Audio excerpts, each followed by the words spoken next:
इस वक्त हमारे साथ शाज़िया जी मौजूद हैं जो कि शोपियान में रहती हैं। मैं आपको बताना चाहूँगा कि शाज़िया जी और इनकी फैमिली मिलकर जो है बाकायदा तौर पर बोर्ड का एक फार्म खोला है जिसमें अनोखे बर्ड्स आपको नज़र आएंगे। चाहे वो ईमू की बात करें, आपको बताना चाहूँगा कि ये वो बोर्ड है जो कहीं ना कहीं सेकंड लार्जेस्ट नंबर पे आता है पूरे हिंदुस्तान में। शाज़िया जी, बहुत शुक्रिया वक्त देने के लिए। Thank you. आपसे जानना चाहेंगे कि क्या खासियत है इन बर्ड्स की और किस तरीके से आपने अपना ये काम। अस्सलाम वालेकुम, मेरा नाम सईद शाज़िया लतीफ़ है। मैंने 2019 से फार्मिंग स्टार्ट की है। उससे पहले मैं पढ़ाई करती थी। मैंने ये मास्टर्स किया है लॉ में, पीएचडी में एनरोल हो गई थी और उसी के दौरान मेरी शादी हो गई। शादी होने के बाद 2019 भी उसी टाइम आ गया तो मैं जॉबलेस हो गई। मैं प्रैक्टिस भी कर रही थी। तो उसी दौरान जब जॉबलेस हुई तो घर में बैठे बैठे कहीं ना कहीं मैं फिज़िकली और मेंटली डिस्टर्ब हो गई थी। बाकी लड़कियों की तरह, बाकी नौजवानों की तरह मैं भी उस टाइम मेंटली और फिज़िकली डिस्टर्ब हो गई थी। उसके बाद जब मैं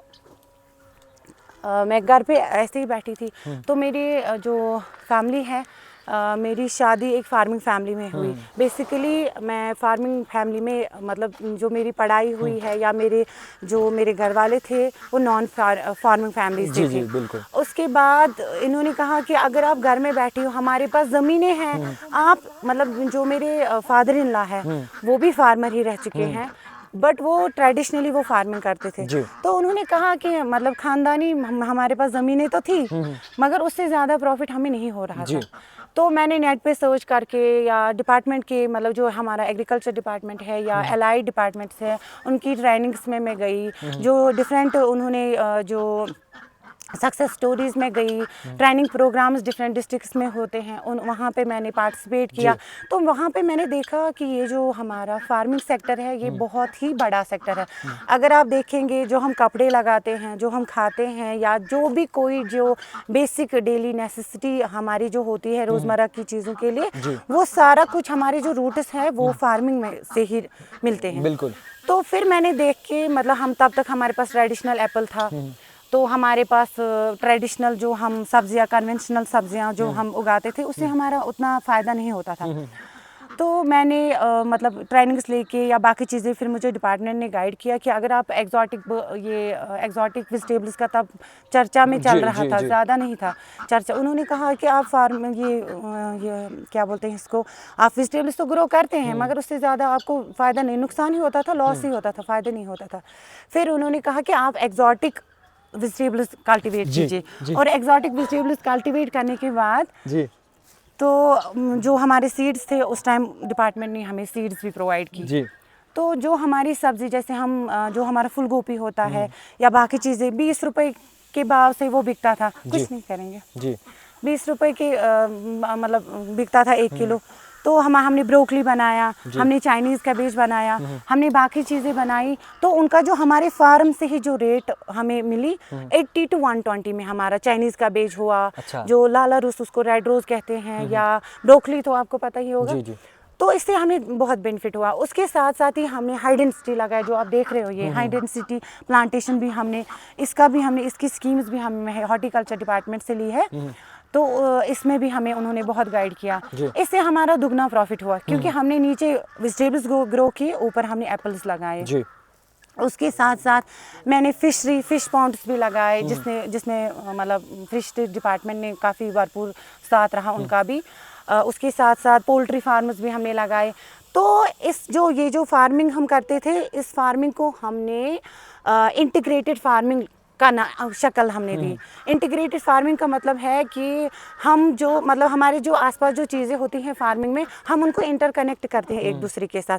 एक चीज़, मतलब जब मतलब आप देख रहे हो, ये जो हमारे पास जो भी बर्ड्स है इस टाइम, ये एग्जॉटिक बर्ड्स है, इनका मार्केट में, जैसे आपने देखा टर्किश पर्शियन के कैट्स का बहुत ट्रेंड चल रहा है मार्केट में, वैसे इनका भी, एग्जॉटिक बर्ड्स का भी ट्रेंड चल रहा है। इनका प्राइस ऑलमोस्ट 7,000 5,000 पेयर का होता है। तो इनकी तो बात छोड़िए, तो हमारे लखपति जिगर ही है। इन्होंने तो धूम मचाई है। अच्छा, ये कैसे आपको कंसेप्ट आया कि आप ऐसे बर्ड्स बाहर से मंगवाएंगे? फिर यहाँ पर इनका पालना बहुत ज़्यादा मुश्किल होता है, देखभाल करना बहुत ज़्यादा मुश्किल होता है। वाजिद, मेहरबानी। जी जी जी एक्चुअली जब मैं इस फील्ड में आई, जब मैंने एक चीज़ देखा उसके साथ साथ मैंने दूसरी भी चीज़ देखी।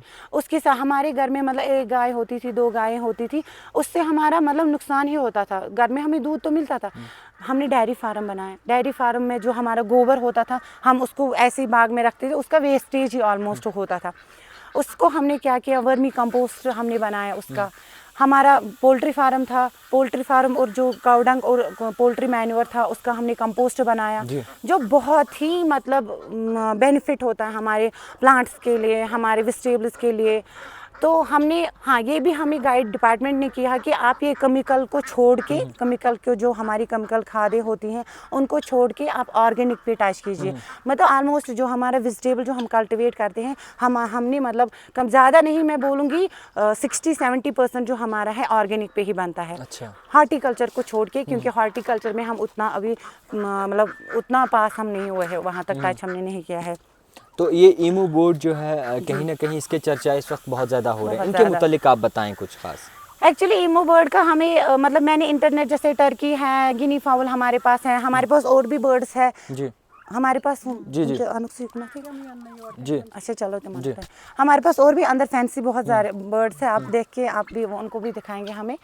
तो कहीं इंटरनेट पे ज़्यादातर तो हमने क्योंकि यहाँ पे सब किसी के पास ऐसे बर्ड्स नहीं, अब है मगर तब नहीं थे, जी 5-6 साल पहले नहीं थे। हमने इनको बाहर से ही मंगवाया। जब यहाँ से लोगों ने, बहुत सारे फार्मर्स जब हमारे पास आते हैं तो उन्होंने देखा यहीं से, किसी ने यहीं से लिया। ये जो हमारे पास ये है, इनके पेरेंट्स तो अब नहीं रहे क्योंकि पिछले साल बर्ड फ्लू की वजह से वो सारे मर गए, मगर ये उनके बच्चे हैं, ये हमारे खुद के, हमने इनको हैच किया है।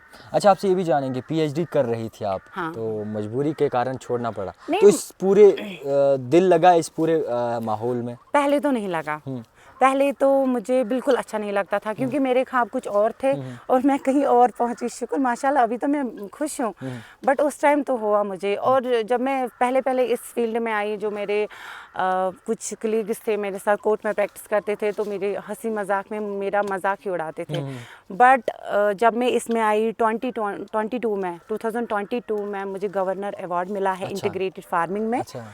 हाँ, उसके बाद इसी साल 2024 में मैं प्राइम मिनिस्टर की इंटरेक्शन के लिए भी गई थी। अच्छा। उनके साथ मैंने इंटरेक्शन भी की है। तो ये रिकॉग्निशन मुझे फार्मिंग से ही मिली है। कितना ज़्यादा कमा लेते हैं आप, अगर कोई पूछना चाहे? मतलब मैं इतना कमाती हूँ, एक तो खुद के लिए कमाती हूँ और मेरे पास जो आपका मेरा फार्म है, असल में मेरा फार्म है इंटीग्रेटेड फार्म, वो नोपुरा में है। तकरीबन मैं 10 से 12 लोगों को साल भर मतलब लेबर मेरे पास लेबर है 10 से 12 लोगों को मैं एम्प्लॉय।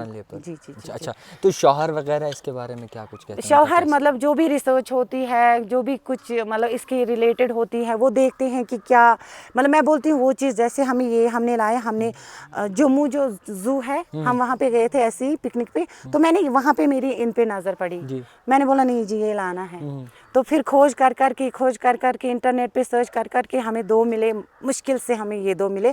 फिर हम बाहर गए, सीधे लाने बाहर गए। एक अंडा इनका कितने में बिक जाता है पूरा? तकरीबन मतलब हमने क्योंकि इन्होंने अभी अंडे नहीं डाले हैं, ये एगलिंग हो जाते हैं 2 साल के बाद, अभी ये 7-8 महीनों के हैं, तो अभी इतना नहीं। मगर इंटरनेट पे हमने देखा है कि 800-2000 तक इनका प्राइस होता है, इनके अंडों का। अच्छा, आपसे एक आखिरी चीज़ जानना चाहेंगे, जितने भी इस वक्त आपको देख रहे हैं, जो कहीं ना कहीं लोग कुछ करना चाहते हैं, काफ़ी ऐसी बहनें हैं, ऐसे हमारे लोग हैं जो कुछ करना चाहते हैं, मैं ये कहूँगी कि मेरी तरह या बाकी लोगों की तरह कि वो गवर्नमेंट जॉब्स पे महदूद नहीं रहे, बाहर आए।